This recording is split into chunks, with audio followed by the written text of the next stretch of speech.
우리가 예수를 믿지만 예수를 믿으면서도 아직도 우리 저변에 깔려있는 세속 종교, 미신이라든지 어떤 불교와 같은 다른 종교의 관점으로 신앙생활을 하는 경우들이 많이 있습니다.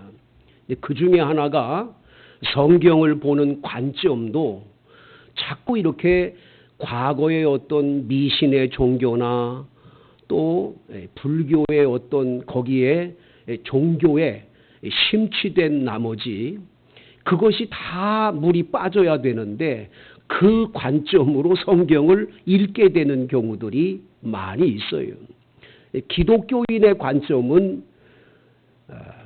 다른 종교와 다르다는 걸 꼭 기억을 해야 합니다.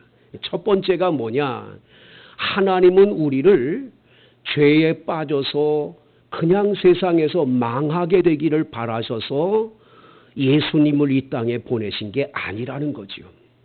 요한복음 3장 16절 하나님이 세상을 이처럼 사랑하사 독생자를 주셨으니 이는 저를 믿는 자마다 멸망치 않고 영생을 얻게 하려 하심이니라.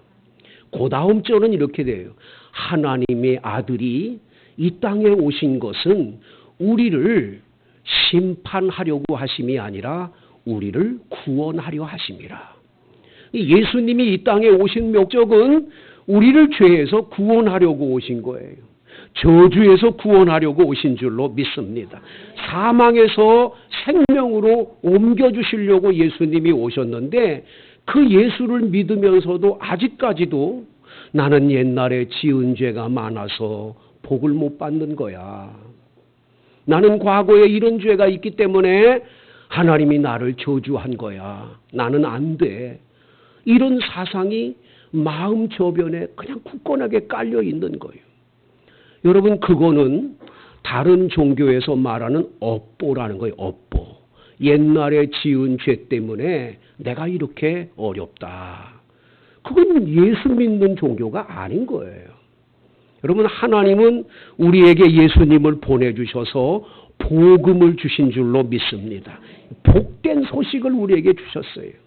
그래서 누가복음 4장에 보면 주의 성령이 내게 임하셨으니 이는 가난한 자에게 복음을 전하게 하시려고 내게 기름을 부으시고 나를 보내사 포로된 자에게 자유를 눈먼 자에게 다시 보게 함을 전파하며 눌린 자를 자유롭게 하고 주의 은혜의 해를 전파하게 하려 하십니다.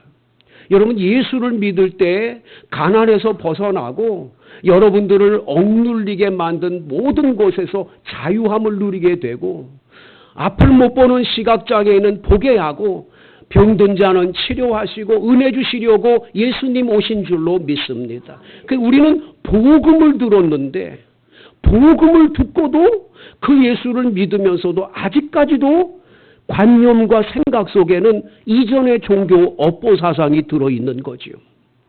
성경을 읽을 때도 복음으로 읽어야 돼. 복음. 복된 소식이요. 근데 우리는 자꾸 이 성경을 읽을 때도 잘못 읽을 때가 많아요. 오늘 여기 창세기 49장이 바로 그러한 복음인데 이걸 자꾸만 세상의 업보로 생각하면서 읽어나가는 경우들이 많이 있다는 거예요. 오늘 이 창세기 49장에 보면 야곱이라고 하는 분이 하나님이 이름을 이스라엘로 바꿔줬잖아요. 그 야곱이 세상을 떠나게 되는데 이제 12아들을 다 모으게 해요. 그래서 1절에 보면 그 아들들을 다 모이라고 해요. 자신의 12아들을 모아놓고 마지막 유언처럼 앞으로 너희들 후대에 될 일을 내가 얘기해 주겠다. 그러면서 후대에 될 일을 얘기해 줘요. 1절 다 같이 읽어봐요. 야곱이 그 아들들로 불러 이르되 너희는 모이라. 너희가 후일에 당할 일을 내가 너희에게 이르리라.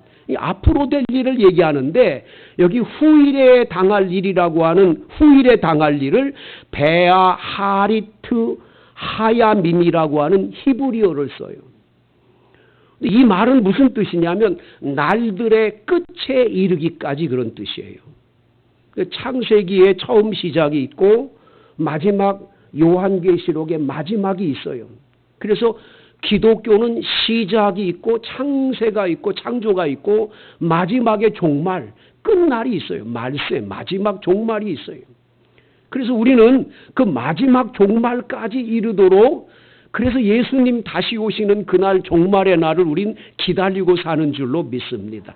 그러니까 야곱은 지금 12아들을 불러놓고는 내가 너희들한테 마지막 세상 종말까지 이르기까지 너희들의 앞날이 어떻게 될 건가를 내가 얘기해 줄 테니까 들으라 그런 얘기예요. 2절 너희는 모여 들으라 야곱의 아들들아 너희 아버지 이스라엘에게 들을지어다. 그 야곱이 모이라고 그래 놓고는 말하는 건 이스라엘이라고 말을 해요. 이스라엘의 말을 들으래요. 이 말은 뭐가 그 안에 들어있는 거죠? 야곱의 이름을 이스라엘로 바꿔주신 하나님께서 나에게 성령으로 감동하여 말씀해 주신 그 소리를 듣고 행하라고 말씀해 주는 거죠. 그래서 여러분과 저는 오늘 여기 성경에 루벤이나 시므온이나 레위나 유다에게 준 이 말씀이 여러분들과 저에게도 해당되는 말씀으로 알고 이 말씀을 받아야 될 줄로 믿습니다. 그러면 첫 번째 사람 장남인 루벤에 대해서 함께 나오는데요. 여러분 오늘 우리가 15절까지 읽었는데 야곱에게는 4사람의 부인이 있었어요. 그 4사람 부인 가운데 첫째 부인인 레아라고 하는 부인에게서 6명의 아들을 낳았는데 3절부터 15절까지의 6명의 아들 레아의 아들들을 쭉 기록해 놓은 거예요. 레아의 아들들 6명이 15절까지 기록되어 있다. 첫 번째 아들 장남 루벤에 대해서 3절 4절 같이 큰 소리로 읽습니다. 루벤아 너는 내 장자요 내 능력이요 내 기력의 시작이라. 위풍이 월등하고 권능이 탁월하다마는 물의 끓음 같았은즉 너는 탁월하지 못하리니 내가 아버지의 침상에 올라 더럽혔음이로다. 그가 내 침상에 올랐었도다. 여러분 루벤은 장남이에요. 장자예요. 야곱이 라반 외삼촌 댁에 가서 그의 딸 레아가 아니라 라헬을 너무너무 사랑해서 라헬하고 결혼시켜달라고 그랬더니 7년 동안 네가 나한테 일을 해라. 7년 동안 죽어라고 일을 했어요. 첫날 밤을 치르고 옆에 보니까 누워있는 여자가 자기가 그렇게 꿈에 그리던 라헬이 아니라 레아라는 여인이 누워있잖아요. 야, 얼마나 속아 넘어갔습니까? 그랬더니 그 삼촌이 7년을 더 일하래. 14년간 일하면 라헬을 주겠다는 거예요. 가장 고생을 다 하는데 얼마나 여러분이 힘들었겠어요. 그런데 하나님이 레아라고 하는 이 부인의 태를 열어가지고 첫 아들을 낳아요. 그게 루벤이에요. 루벤을 낳았을 때 얼마나 기쁜지. 그래서 오늘 성경에 보면 내 능력이요 내 기력의 시작이라는 거예요. 내가 그냥 희망이 없고 절망 상태에 있을 때 네가 태어남으로 내가 능력을 힘을 얻었어. 여러분 남자들은요 결혼을 한 다음에 부부가 그냥 살 때는 모르는데 애를 낳고 나면 남자들은 달라져요. 이 아이를 딱 낳아놓으면 책임감이 확 살아나면서 내가 이게 내 가장이다. 내 집안을 책임져야 된다. 남자들은 기력이 막 올라가고 막 힘이 생기는 그 힘이 루벤을 통해서 야곱에게 임했다는 거예요. 너 때문에 나는 능력을 받고 기력이 다시 일어났다는 거예요. 그게 바로 너라는 거예요. 그런데 위풍이 월등하고 권능이 탁월하다마는 하는 말이 나오면 이 말은 뭐냐면 이 사람은 위풍이 월등하고 권능이 탁월하다는 이 말은 이 히브리어로 따지면 격조가 높고 품위가 있는 사람이란 뜻이에요.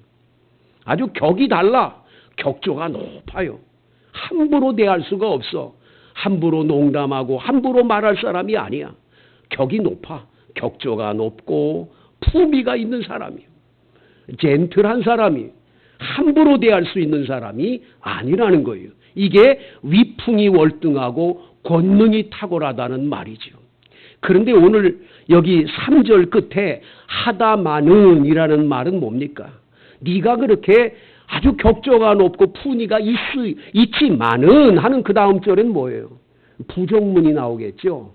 그렇지만 물에 끓음 같았은즉.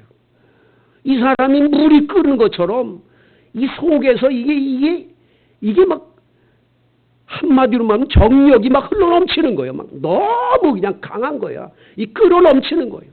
뜨거운 물에 주전자를 놓고만 끓이면 나중에는 뚜껑이 열리고 끓어넘치는 것처럼 이걸 주체를 못하는 거예요. 그래서 한 일이 뭡니까? 네가 아버지의 침상에 올라갔다는 거예요. 이게 무슨 말이냐면 여러분 성경에 보면 창세기 35장 22절에 이런 글이 나와요. 이스라엘이 그 땅에 유할 때 루벤이 가서 그 서모 비라와 통간을 한 사실. 통간을 하며 이스라엘이 이를 들었더라. 야곱에게 4명의 부인이 있는데 레아라고 하는 어머니로부터 태어난 루벤이 그 서모 비라라고 하는 서모하고 통간했다는 거예요. 이런 이 죄를 범하는 거예요. 그러니까 이 물이 끓은 것처럼 자기 아내 하나하고 만족을 못하고 이게 여기저기 다니면서 못쓸 짓을 하는 거죠. 바람이 나가지고 그냥 못쓸 짓을 하는 거예요. 남자들 가운데 그런 남자 많잖아요. 조강지쳐 버리고 그냥 딴 데로 다니면서. 여러분 그런 일을 한 루벤, 이게 복된 사람입니까? 오늘 성경에 보면 그가 침상에 올라서다. 그리고 끝이야. 축복의 말이 한마디도 없어. 넌 그런 인간이야 하고 끝난 것 같은. 그래서 이 성경을 읽고는 많은 분들이 해석하기를 루벤은 장남의 자리에서 쫓겨났고 이건 저주받은 인생이다. 이렇게 설교를 하는 분들이 많아요. 참 안타깝죠, 여러분. 그러면 그리스도인들은 복음의 관점으로 루벤을 다시 봐야 되겠죠. 이 사람이 이렇게 성적인 죄를 범하고 이런 잘못을 범한 사람 이건 망해야 되지 않냐. 그거는 인과응보라고 하는 것으로 이건 동양사상이나 잘못된 거죠. 기독교인은 그렇게 보면 안 되죠. 여기서 기억할 건 그럼에도 불구하고죠. 그럼에도 불구하고 루벤을 하나님 버렸냐? 사랑했다는 거예요. 지켜줬다는 거예요. 보살펴 주셨다는 거예요. 왜? 성경 출애굽기서와 민수기서를 보면 루벤 지파를 하나님 그대로 버리지 않아요. 그대로 보존해 주시고 그 루벤 지파를 그대로 복을 주셔서 땅을 분배받게 하시고 은혜를 베풀어 주신 줄로 믿습니다. 왜? 그럼에도 불구하고 주님 사랑하기 때문인 거예요. 여러분 그런다고 함부로 죄 짓고 다니라는 게 아니에요. 그 죄의 결과는 무서운 거예요. 왜? 루벤은 결국은 장남의 지위로 받을 축복을 다 잊어버렸기 때문이죠. 이 장남이 받을 복을 누가 받습니까? 2 사람이 받아요. 오늘 성경 8절에 나오는 유다가 받고요. 그 다음에 나중에 우리가 성경에 보면 22절부터 나오는 요셉이 받습니다. 요셉은 장남이 받을 물질적인 큰 복을 2배나 받아요. 그리고 유다는 장남으로부터 받는 이 권위와 권세와 능력을 받아요. 그래서 유다 지파는 하나님께서 얼마나 큰 복을 주십니까? 오늘 성경에 보면 유다는 내 형제의 찬송이 될 거라고. 8절에 나오지요. 내 원수의 목을 잡을 것이라고. 내 아버지의 아들들이 내 앞에 절할 것이라고. 유다는 새끼 사자였는데 움킨 것을 찢고 나중에 큰 사자가 돼서 힘있는 사람이 될 거라고. 규가 왕이 들고 다니는 지팡이가 유다라고 하는 이 족속에게서 떠나지 않을 거라고. 왕권이 계속 이어져 나서 유다의 후손 가운데 누가 나옵니까? 다윗 임금이 나오지요. 다윗 다음에 솔로몬, 솔로몬 다음에 르호보암 다음에 쭉 왕들이 나오는데 마태복음 1장에 보면 이 왕들 끝에 만왕의 왕이신 예수님이 유다 지파에서 탄생하는 거예요. 그러니까 유다는 이 르우벤의 잘못됨으로 인해서 자신이 그 장남이 받을 복을 다 받아요. 놀라운 복이죠, 여러분. 얼마나 감사한 일이겠어요. 유다 편에서 볼 때는 그의 나귀를 포도나무에 매며 그의 암나귀 새끼를 아름다운 포도나무에 맬 것이며 또 그 옷을 포도주에 빨며 그의 복장을 포도즙에 빨리로다. 그의 눈은 포도주로 인하여 붉겠고 그의 이는 우유로 희리로다.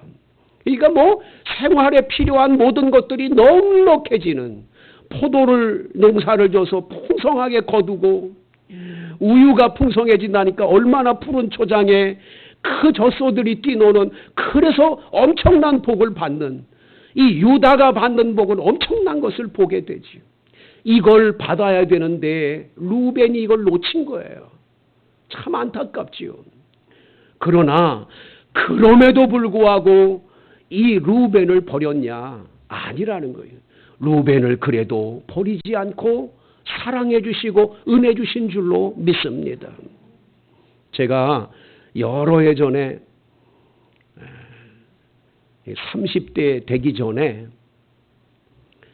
그 속초에 있는 속초 중앙교회에서 부목사로 27살, 8살 이때 거기서 이제 부목사로 사역을 했어요. 그런데 부목사로 사역을 할 때 어느 날 한 2시쯤인데 전화가 왔어요. 목사님, 다 죽어가는 목소리. 나 아무개 집사인데 목사님 나 속초 의료원에 입원했는데 빨리 좀 와주세요. 다 죽어가는 목소리.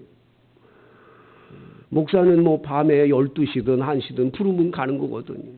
세수하고 그냥 속히 택시를 타고 달려갔어요. 여기 속초 의료원 달려갔더니 이분이 너무 아파하면서 부인도 나가라 그러고 애들도 나가라 그러는 거예요. 다 내보내고. 그러니 내 손을 꼭 잡고 나 좀 살려달라고. 나 너무 아파서 죽을 것 같다고. 알고 봤더니 방광에 돌이 많이 생겨가지고 그게 너무 아픈 거예요. 못 견디는 거예요. 오줌도 나오지 않고 얼마나 힘들었겠어요. 근데 그분이 왜 가족을 다 내보내고 나만 놔뒀는지 나중에 내 손을 붙잡더니 얘기를 하는 거예요. 목사님, 나는 큰 죄인입니다. 큰 죄인입니다. 그러더니 하시는 말씀이, 내가 우리 집사람 몰래 다른 부인이 있다라는 거예요. 대전에 있다라는 거예요. 대전에. 지금까지 계속 만나고 있다는 거예요. 우리 부인은 모른다라는 거예요. 애들도 모른다라는 거예요. 그 말을 듣는데 덜덜덜 떨리기 시작하는 거예요. 왜 내한테 그 말을 하는 거야? 안 하면 좋은데. 이거 어떡하면 좋나? 그 다음 주부터는 그 양반 얼굴만 보면 대전 생각이 나고, 설교 시간에도 그 사람 얼굴만 보면 대전 생각이 나가지고 아주 그동안 굉장히 힘들었어요. 아이고 정말 천주교회 신부들은 참 힘들겠다. 그래서 술을 먹나 보다. 그런 생각이 들었어요. 너무 기가 막힌 거예요. 난 그럴 뿐이라고 상상도 못했다고. 그러면서 나 좀 살려달라고. 내가 죄졌다고 어떡하냐고. 여러분, 내가 어떻게 살리겠어요. 근데 제가 딱 한마디 했어요. 당신이 지은 죄, 집사님이 지은 죄 너무 큰데 주님께 고백하라고. 고백하면 다 용서해 주신다. 예수님이 십자가로 가려주시고 다시는 거기 대전에 쳐다도 보지 말라고. 거기 가지 말라고. 끊으라고. 그리고 바르게 가시면 하나님이 집사님 인생 책임져 주고 살려주실 거니까 그렇게 믿으라고. 그리고 기도를 해주고 돌아왔어요. 정말 그분은 회개하고 다 끊은 것 같아요. 끊었다고 저한테 말은 한 번도 안 했는데 얼굴에 벌써 바뀌어진 거야. 다 낫고 건강해지고 지금도 건강해서 계시는 거 보면 그거 다 용서받은 게 분명하지 않나 싶어요. 예. 여러분, 주님은 죄 지은 그것을 보는 게 아니에요. 용서를 구하고 주께로 나가면 죄 용서해 주시고 주님이 약속한 복을 주시는 줄로 믿습니다. 두 번째, 세 번째 아들들에 대해서 5절부터 7절에 나오지요. 시므온과 레위는 형제요, 그들의 칼은 폭력의 도구로다. 이 시므온과 레위라고 하는 이 두 아들을 각각 이야기하지 않고 둘을 합해서 말을 해요. 왜 그러지요? 이분들은 폭력의 칼을 갖고 있어요. 자기 여동생 디나가 세겜의 아들, 추장의 아들한테 성폭행을 당한 사건이 있었잖아요. 그때에 이 하몰의 추장이 와가지고는 자기 아들하고 대개 딸하고 결혼시키자고, 우리가 잘못했다고, 대개 딸 디나만 우리한테 주면 당신들이 필요한 집창금 다 주겠다고, 요구하는 대로 주겠다고 그러는데 시므온과 레위가 속이는 거예요. 우린 그렇게 못한다. 우리는 할례 받은 사람들이다. 그렇기 때문에 너희들도 다 포경 수술을 하면 그러면 우리가 너희하고 결혼하겠지만 안 하면 안 한다. 이 사람들이 집에 가서 다 포경 수술을 한 거 아니에요? 그래가지고 사람들이 포경 수술해서 사흘 되면 걷지도 못하고 이거 어정어정 이렇게 되고 어떻게 할 수가 없을 때 시므온과 레위가 칼을 들고 가서 다 도륙해서 죽이는 거예요. 남김이 없이 죽이고 거기서 다 재산을 갈취해서 돌아온 사건이 있어요. 이 사건을 말하는 거예요. 그들이 분노대로 사람을 죽이고 그들이 혈기대로 소의 발목에 힘줄을 끄는 그 노여움이 혹독하니 저주를 받을 거라고. 분기가 맹렬하니 저주를 받을 거라고. 내호나 그들의 모의에 참여하지 말라고. 내 영광아 그들의 집회에 참여하지 말라고. 여러분, 신앙생활할 때 조심해야 되는 게 뭔 줄 아세요? 남을 죽이려고 모일 때 거기 가지 마세요. 다 모여가지고 쏙닥쏙닥 내가 가만두냐 말이야. 이 자식들 죽여야 된다고 막 이래야 된다고. 그 모이는 모임 들어가 있는 것이 여러분 잘못됐다. 그런 데는 가지 말아야 돼. 사람 살리는 길에 가야 돼. 복을 받는 길에 가야 돼. 그냥 헐뜯고 죽이려고 하고 나쁘게 하는 이런 모임 혈기나 부리고 그냥 분기가 탱천해가지고 죽이부리지 그만하려고 다 소용없는 짓인 거예요. 하나님 다 내려다 보시는데 그러지 말아요. 그런 말. 성도 여러분, 시므온과 레위는 결국은 어떻게 해요? 7절에 저주를 받을 거라고. 저주를 받을 걸 두 번이나 얘기를 해요. 그러니 이 사람들은 진짜 저주받은 거 아니겠어요? 어떻게 아버지가 돼서 아들이 잘못했다고 저주받으라고 그렇게 말을 하냐? 섭섭할 수가 있지요. 그런데 여러분, 오늘 성경의 마지막에 보면 절대로 저주로 끝남이 아님을 보여주는 거지요. 그들을 야곱 중에서 나누며 이스라엘 중에서 흩으리로다. 말씀 그대로 시므온 지파는 출애굽을 할 때 민수기서에 보면 출애굽을 할 때에 백성의 숫자를 썼는데 시므온 지파가 59,000명이었어요. 근데 이 59,000명이 출애굽을 해가지고 40년 동안을 광야길에서 뺑뺑 돌고 있는데 자녀들이 다 죽었는데 결국은 어떻게 됐냐? 가나안 땅에 들어갈 땐 22,200명만 남는 거예요. 아주 약해진 거죠. 시므온 지파가 너무 약해져서 나중에 어떻게 되냐? 자기들의 땅을 분배받았지만 땅을 소유한 것을 지키지를 못해가지고 결국은 유다 지파의 예속이 돼서 흩어져서 같이 살아요. 그 얘기 그대로 됐어요. 그러나 이 시므온 지파가 망한 건 아니라는 걸 보여주고 있지요. 그런데 레위 지파는 어떻습니까, 여러분?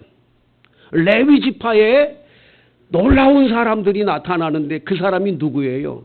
모세잖아요, 모세. 모세 레위 지파 사람 아니에요. 이스라엘을 이끄는 지도자예요. 그 레위가 저주받았으면 그런 지도자를 레위 지파에서 어떻게 나오게 하시겠어요? 그뿐이 아니라 아론이라고 하는 대제사장이 레위 지파 사람이에요. 그래서 레위 지파는 자자손손 하나님의 성막인 성전인 하나님의 집에서, 오늘날로 말하면 목회자들로, 교회에서 이 사찰이나 어떤 그런 유급 직원으로 일하는 모든 지파가 레위 지파예요. 얼마나 성스러운 지파로 하나님이 만드셨어요. 그러니까 이들이 행한 죄 때문에 이들이 망한 게 아니라, 그럼에도 불구하고 이분들의 잘못을 바꾸어서 복이 되게 만드시는 하나님을 여기서 만나 배운 줄로 믿습니다. 여러분들도 가끔은 실수하지요. 화가 나서 분노를 못 참아서 그냥 말을 함부로 하고 혈기를 내서 잘못하는 경우도 많지요. 그러나 하나님 앞에 나아가 엎드리면 우리의 실수와 허물을 바꾸어 복이 되게 하시는 줄로 믿습니다. 그 다음 여러분, 유다 자손들을 보면 유다 자손들이 이렇게 큰 복을 받았잖아요. 그럼 유다가 뭘 잘해서 복을 받았냐 이거예요. 우리가 이 성경을 읽을 때 여러분 유다처럼 그렇게 믿어야 복을 받습니다 이러면 옳으냐 이거예요. 유다 어떤 사람이었는데요. 여러분 유다가 요셉을 은 20에 팔 때 그 팔아먹자고 제안한 사람이 유다예요. 아주 나쁜 사람이죠. 그뿐이 아니라 하루는 자기 집에서 떠나서 어떤 시골 마을에 갔는데 길가에 세상에 창녀가 있는 거야. 그 창녀한테 들어갔어요. 알고 봤더니 며느리가 세상에 임신을 한 거예요. 끌어내서 불질러 버려라.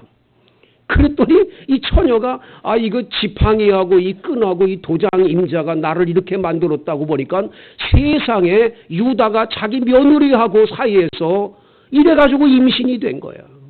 이런 부도덕한 사람, 이런 사람이 어떻게 복을 받겠어요? 그런데 유다는 복을 받은 거예요. 왜 복을 받았냐? 이 사람은 다른 것 하나 때문에 삶이 바뀐 거예요. 변화된 거예요, 변화. 어떻게 변했습니까?